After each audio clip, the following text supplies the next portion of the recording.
नमस्कार, मैं अनिल शर्मा आपका एक बार फिर से स्वागत करता हूं आपके अपने YouTube channel commerce by Pathak sir पे। आज की जो यह वीडियो है वो है डिपार्टमेंटल स्टोर पर।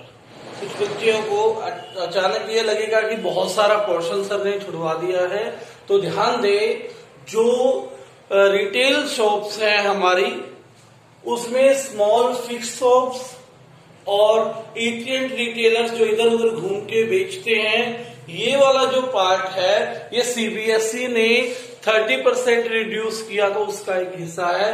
तो वो आपको नहीं करना, अपनी बुक पर भी मेंशन कर ले कि ये जो है कट चुका है। अब लार्ज स्केल जो रिटेल शॉप्स है, अब की बार आपको वही करनी है। उसमें सबसे पहले डिपार्टमेंटल स्टोर। डिपार्टमेंटल स्टोर क्या है, हम सभी जानते हैं कि डिपार्टमेंटल स्टोर नाम से ही आपको लगता है कि बहुत बड़े साइज का एक स्टोर जो है वो डिपार्टमेंटल स्टोर होता है। देखिए, ये बिल्कुल सही है कि बड़े साइज के स्टोर्स जहां पर आपको एक ही छत के नीचे बहुत सारी वैरायटी का सामान मिल जाए, वो डिपार्टमेंटल स्टोर है। जैसे कि मैं बात करूं कि आप एक जगह गए, पर्टिकुलर स्टोर पर गए, वहां पर आपको टॉयलेटरी का जो सामान है वो अलग मिल गया, यानी कि साबुन वगैरह जो है वो अलग है, फूड्स रिलेटेड सामान अलग है, कपड़ों के लिए अलग है, ठीक है।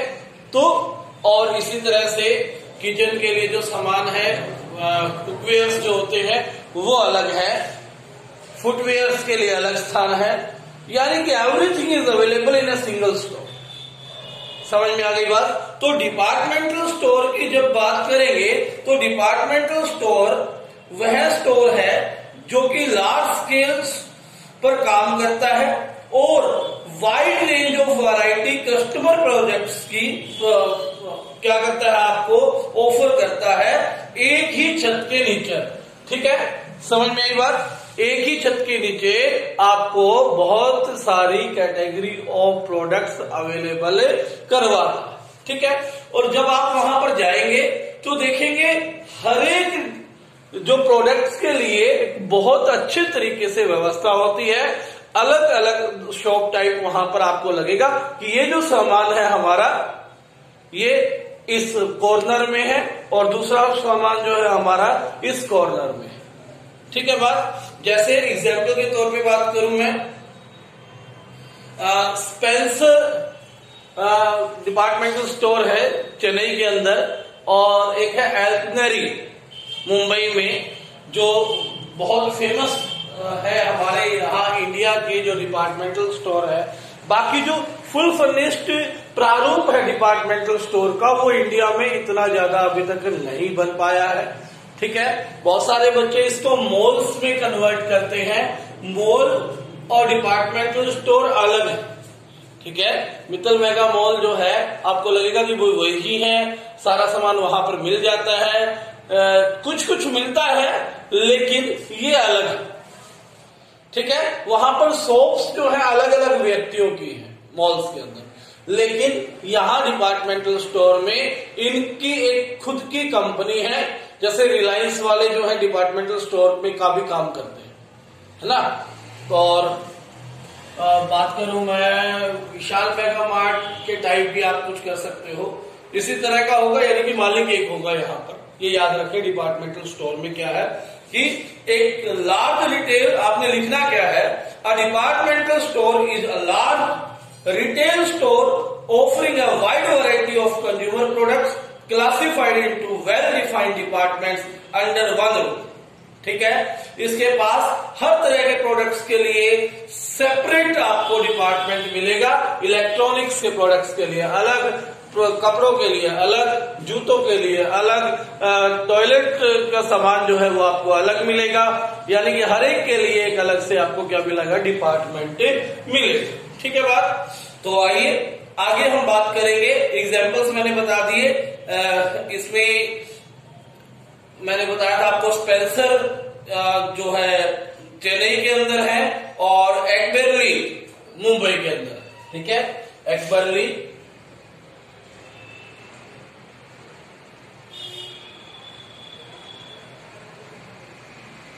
मुंबई, और स्पेंसर जो डिपार्टमेंटल स्टोर है वो चेन्नई। ये आपने कम सुना होगा, ये आपने बहुत बार सुना होगा, क्योंकि आप अपने स्टार्स के कपड़े कहाँ से बनाए, ये चीजें कहाँ से खरीदते हैं, ये इसके लाइफस्टाइल को आप फॉलो करते हैं। तो मुंबई में है तो ऑब्वियस है कि मुंबई की आपने अपनी कभी न कभी इसको सुना होगा। ठीक है, तो अब हम बात करेंगे कि इसके फीचर्स क्या क्या है। इसके फीचर्स क्या क्या है। Features of departmental store.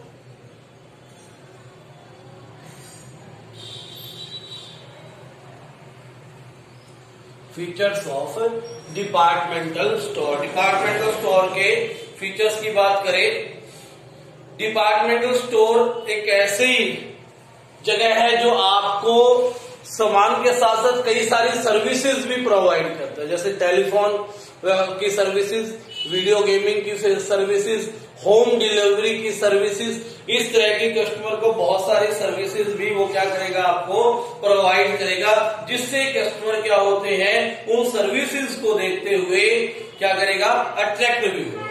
ठीक है, जब आप जाओगे, क्योंकि सामान आप वहां अक्सर लोग वही जाते हैं जिनको बहुत सारी शॉपिंग करनी होती है। वहां पर रेस्ट रूम भी मिलेगा। ठीक है, रेस्ट कर सकते हो आप बीच में, अगर थक जाए, कॉफी शॉप में भी मिलेगा, है ना। और इसके अलावा बात करें वीडियो गेमिंग, बच्चे साथ में गए हैं तो वीडियो गेमिंग खेल के उनका भी टाइम अच्छा व्यतीत होगा। और यदि जरूरत पड़े तो आप फोन कॉल से होम डिलीवरी भी बुक कर सकते हो। तो ये सारी की सारी बहुत सारी सर्विसेज साथ साथ में वो प्रोवाइड आपको करते हैं। पार्किंग फैसिलिटी भी अच्छी होगी वहां पर। ठीक है, दूसरा सबसे पहला पॉइंट आप लिख सकते हैं, provide customer services. Provide customer services. दूसरा,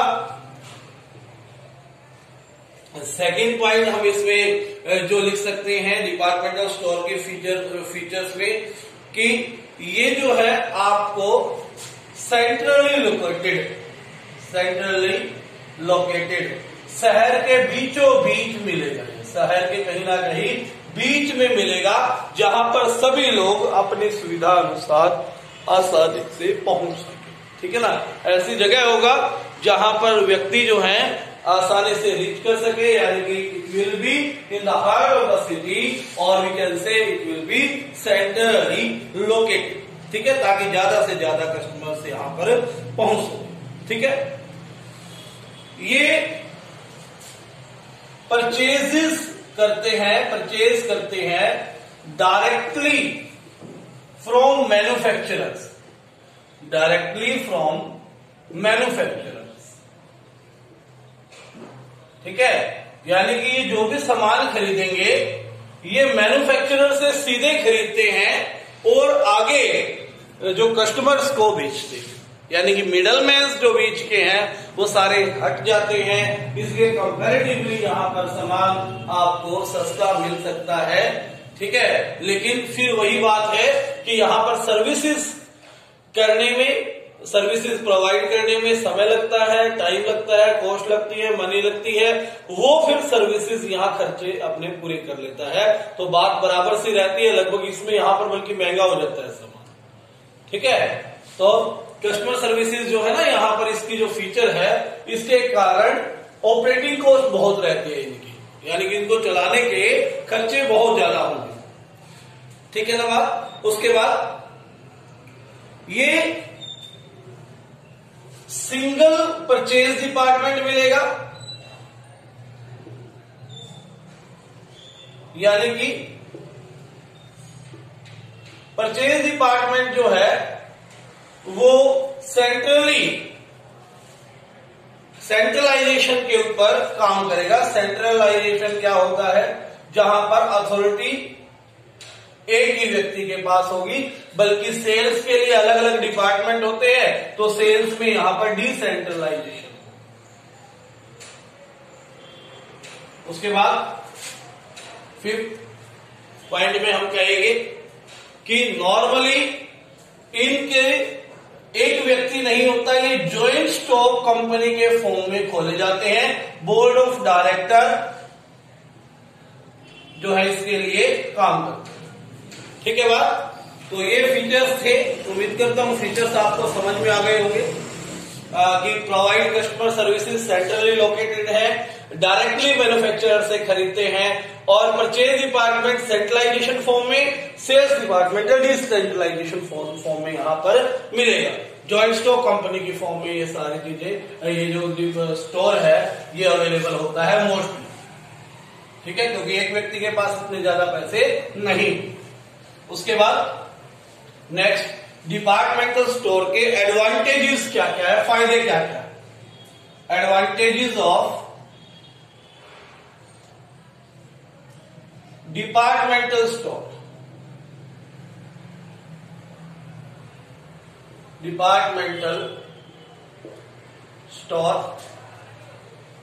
डिपार्टमेंटल स्टोर के फायदे क्या क्या है, एडवांटेजेस क्या क्या है। सबसे बड़ा फायदा, बड़े स्केल पर काम करता है, शहर के बीचों बीच होता है, इसलिए अट्रैक्ट करता है large number of customers. Attract large number of customers, बड़ी संख्या में कस्टमर्स को अपनी ओर अट्रैक्ट करता है, यानी कि बड़ी संख्या में जो है कस्टमर यहां पर सामान खरीदने के लिए आते हैं। सेकेंड, कन्वीनियंस इन बाइंग, क्योंकि शहर के बीचों बीच होता है, सभी लोग आसानी से पहुंच जाते हैं। ठीक है, और फैसिलिटी सर्विसेज अच्छी होती है तो खरीदने में आसानी होती है। एक ही छत के नीचे सारी की सारी चीजें अवेलेबल होती हैं तो खरीदने में आसानी रहेगी कस्टमर के लिए। अट्रैक्टिव, प्रोवाइड अट्रैक्टिव सर्विसेज, जैसा कि मैंने बताया departmental store attractive services provide करते हैं। ठीक है, जिससे कस्टमर अट्रैक्ट होता है। एडिशनल सर्विसेज मैंने कहा, पार्किंग की व्यवस्था मिलेगी अच्छी, गेमिंग फैसिलिटी, मोबाइल टेलीफोन की फैसिलिटी वहां पर आपको मिलेगी, ट्रॉली दी जाएगी, आप जैसे ही जाओगे आपको ट्रॉली दे देगी ताकि आपको सामान उठाना ना पड़े किसी भी तरह के। और इसके अलावा भी बहुत सारी फैसिलिटीज होती हैं, जैसे मैंने कहा होम डिलीवरी की भी फैसिलिटी यहाँ पर होगी। आप सामान खरीद के, यदि आपके पास व्यवस्था नहीं है गाड़ी की लेके जाने की, तो आप वहां नोट कर दीजिए, वो आपके सामान को होम डिलीवर कर देंगे, बट उसके लिए आपसे चार्जेस जरूर बोलेंगे। ठीक है बात। तो कस्टमर इन सर्विसेज से अट्रैक्ट होता है और इसलिए ये एक फायदा भी है। ठीक है, economy, because of large scale, क्योंकि यहां पर लार्ज स्केल पे बाय किया जाता है सामान तो सस्ता मिल जाता है, यानी कि इकोनॉमी रहती है ट्रांजैक्शंस में, क्योंकि जो लार्ज स्केल पर चीजें खरीदी जाएगी तो उसका बेनिफिट मिलता है, कॉस्ट कम रहती है और गुड्स अवेलेबल हो जाती है कंपैरेटिवली लो प्राइसेस पर इनके लिए। ठीक है बात, परचेज के लिए। उसके बाद प्रमोशन ऑफ सेल्स, क्योंकि डिपार्टमेंटल स्टोर सबकी नजरों में रहते हैं, एड ज्यादा दे सकता है, लार्ज स्केल का काम है तो एड देना इनके लिए आसान रहता है, ऑपरेटिंग कॉस्ट तो भले ही ज्यादा हो। तो सर्विसेज सेल्स को प्रमोट करने के लिए बार बार आपको ऑफर्स दिए जाएंगे, डिस्काउंट्स दिए जाएंगे।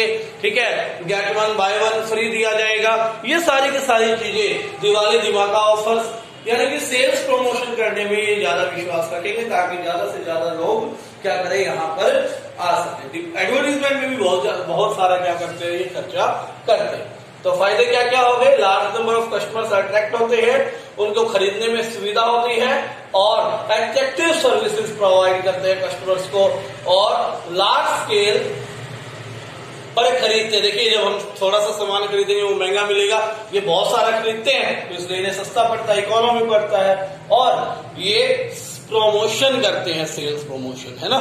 तो ये सारे के सारे डिपार्टमेंटल स्टोर के फायदे। उसके बाद डिपार्टमेंटल स्टोर इसके बाद खत्म हो जाएगा। एक पॉइंट और है, limitation of departmental stores. Limitation of departmental stores.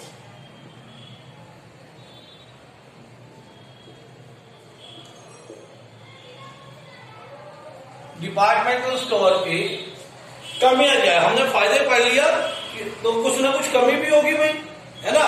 सबसे बड़ी कमी की बात यह है, आपके पड़ोसी के दुकानदार से आप जब जाकर सामान लेकर आते हो तो एक दो बार जाते हो, वो आपको पर्सनल अटेंशन देने लग जाता है, वो आपको जानने लग जाता है, वो आपको ये पहचानने लगे ये तो मेरा कस्टमर है, आपका जो है पर्सनल जो है अटेंशन देता है। लेकिन यहाँ पर चाहे आप 10 साल से सामान खरीद रहे हो, किसी भी तरह की आपको पर्सनल अटेंशन नहीं मिलती। ठीक है, लैक ऑफ पर्सनल अटेंशन, क्योंकि सेल डिपार्टमेंट के जो मैनेजर्स हैं वो बार बार चेंज होते रहेंगे और वो वहां पर जॉब कर रहे हैं, उन्हें अपनी जॉब को अंजाम देना है, मालिक नहीं है, तो आपको पर्सनल अटेंशन नहीं मिलती यहाँ पर। ठीक है बात, ये सबसे बड़ी यहाँ पर मैं कह सकता हूं या इसकी कमी है कि किसी भी कस्टमर को पर्सनल अटेंशन नहीं मिलती। सेकंड, बहुत सारी सर्विसेज देनी पड़ती है, इसलिए ऑपरेटिंग कॉस्ट ज्यादा है। इस बिजनेस को करना आसान नहीं है, बहुत ज्यादा पैसा चाहिए, और फिर पैसा तो आपने लगा दिया, चलो दुकान तो कर ली, लेकिन फिर कहीं गेमिंग फैसिलिटी देनी है, कहीं रेस्ट रूम देना है, कहीं पर ये सारी की सारी पार्किंग व्यवस्था करवानी है, इसको ऑपरेट करने में बहुत सारा पैसा लगना है। कुल मिला के बात हम ये कह सकते हैं। ठीक है, ऑपरेटिंग कॉस्ट ज्यादा होती है कई बार, और लोकेशन भी सेंट्रल के सिटी के बीच में होती है, आसपास के लोग तो पहुंच सकते हैं, लेकिन हर व्यक्ति यहां पर नहीं पहुंच सकते जो दूर दराज के एरिया में रहते हैं। तो कई बार क्या होता है, ज्यादा ऑपरेटिंग कॉस्ट के कारण हाई पॉसिबिलिटी रहती है कि ये लॉस में चले जाए। यही मेजर कारण है कि इंडिया में यहां पर इसका प्रचलन इतना ज्यादा नहीं। ठीक है, कई बार ऐसा हो जाता है कि चीजें नहीं बिक पाती, तो फिर ये उन पुरानी चीजों को हाई डिस्काउंट देकर क्या करते हैं, निकालते हैं। ठीक है बात। उसके बाद हम बात करें लोकेशन, जैसा कि मैंने बताया इनकन्वीनियंट रहती है, इनकन्वीनियंट लोकेशन एक ये भी पॉइंट इसमें बन सकता है कि हर कस्टमर के लिए पहुंचना आसान नहीं है। पास की दुकान पर कस्टमर को जरूरत पड़ी, वो 1 रुपया 2 रुपया 2 रुपये 5 रुपये जैसे भी चीज खरीदना चाहता है वो जाके खरीद लेता है, लेकिन यहाँ पर ऐसा नहीं है। तो ये आज का टॉपिक था डिपार्टमेंटल स्टोर का। उम्मीद करता हूँ आपको समझ में आया होगा और मनोरंजन भी था ये। ठीक है, तो धन्यवाद। चैनल पर नए हैं तो सब्सक्राइब करें, वीडियो को लाइक करें, और सबसे जरूरी अपना होमवर्क लगातार करते रहिए। बहुत कम समय है, जस्ट 5-7 वीडियोस और है इस चैप्टर की, उसके बाद हमारा सिलेबस खत्म हो गया। इंटरनेशनल ट्रेड का जो चैप्टर है वो लगभग डिलीटेड है। ठीक है, सिर्फ इंट्रोडक्शन है, वो इसी चैप्टर में मैं किसी वीडियो में इंट्रोडक्शन आपको बता दूंगा इंटरनेशनल ट्रेड होता क्या है, इससे अलावा वहां कुछ नहीं बचा है। ठीक है, तो ये लास्ट चैप्टर है, ध्यान से करते रहिए, उसके बाद रिवीजन स्टार्ट करेंगे। धन्यवाद।